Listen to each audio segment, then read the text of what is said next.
குறைவான விலையில நல்ல தண்ணீர் வசதியுள்ள விவசாய நிலம் பார்த்துட்டு இருந்தீங்கன்னா இந்த வீடியோவை ஃபுல்லாக பாருங்க. திருப்பூர் மாவட்டம் குடிமங்கலம் ஏரியாவில் இந்த பூமி அமைஞ்சிருக்குங்க. பூமியோட பரப்பளவு பார்த்தீங்கன்னா 7 ஏக்கர் 40 சென்ட்டுங்க. ரோடு ஃபேஸே கிட்டத்தட்ட 500 அடிக்கு மேலே வந்துருங்க. பூமி ஸ்கொயராக கிழக்கு சரிவாக அமைஞ்சிருக்குதுங்க. போரு தொட்டியில ஜலமூலைக்கு வந்துருங்க. 100% வாஸ்து முறைப்படி அமைஞ்சிருக்கிற பூமிங்க. மொத்தம் 7 ஏக்கர் 40 சென்ட்டுமே சொட்டு நீர் பாசனம் போட்டிருக்காங்க. தண்ணீர் வளம் நல்லா இருக்கக்கூடிய ஏரியாவில் அமைஞ்சிருக்குதுங்க.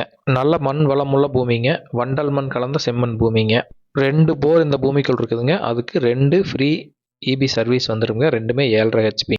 2 போர்லேருந்து வர்ற தண்ணியை ஸ்டோர் பண்ணுறதுக்காக ஒரு தொட்டி கட்டியிருக்காங்க.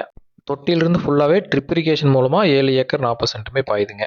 இப்போ வந்து ஒரு 2.5 ஏக்கர் தக்காளி போட்டிருக்காங்க. மீதி லேண்ட் பார்த்தீங்கன்னா அடுத்த பயிர் போடுறதுக்காக தயார் பண்ணி வச்சுருக்காங்க. ஆல்ரெடி கிணறு சர்வீஸ், போரு, தொட்டி இதெல்லாம் இருக்கிறனால நீங்கள் வாங்கி தென்னங்கன்று போடுறதுக்கு இந்த பூமி செட் ஆகுங்க. இன்வெஸ்ட்மெண்ட்டுக்காக வாங்கினாலும் இந்த பூமி வந்து நல்ல க்ரோத் இருக்குங்க. நீங்கள் முழு நேரம் விவசாயத்துக்காக மட்டும் இந்த லேண்ட் வாங்கினாலும் செட் ஆகுங்க. இப்போ போட்டிருக்க தக்காளி பயிர் வந்து நல்ல முறையில் விளைச்சல் வந்திருக்குங்க. தண்ணி பாய்க்கிறது, உரம் விடுறது எல்லாமே சொட்டு நீர் மூலமாக விட்டுருக்காங்க. அந்தளவுக்கு எல்லா வசதியுமே பண்ணி வச்சுருக்காங்க. இந்த பூமிக்கு ரோட் ஃபேஸிங்கே பார்த்தீங்கன்னா கிட்டத்தட்ட 500லேருந்து 600 அடி வந்துருங்க. ஒருவேளை உங்களுக்கு பட்ஜெட் கம்மியாக இருக்குது அப்படின்னா இதில் வந்து பாதி பிரித்து கூட நம்ம வாங்கிக்கலாங்க. மொத்தம் 740ல் 3 ஏக்கர் 4 ஏக்கர் இந்த மாதிரி பிரித்து கூட வாங்கிக்கலாங்க. இந்த பூமிக்கு ஓனர் கேட்குற ப்ரைஸ் ஏக்கர் 42 லட்சம் கேட்குறாங்க. பூமியை பார்க்கணுன்னா ஸ்க்ரீனில் தெரியுற என்னோட நம்பருக்கு கால் பண்ணிவிட்டு வாங்க.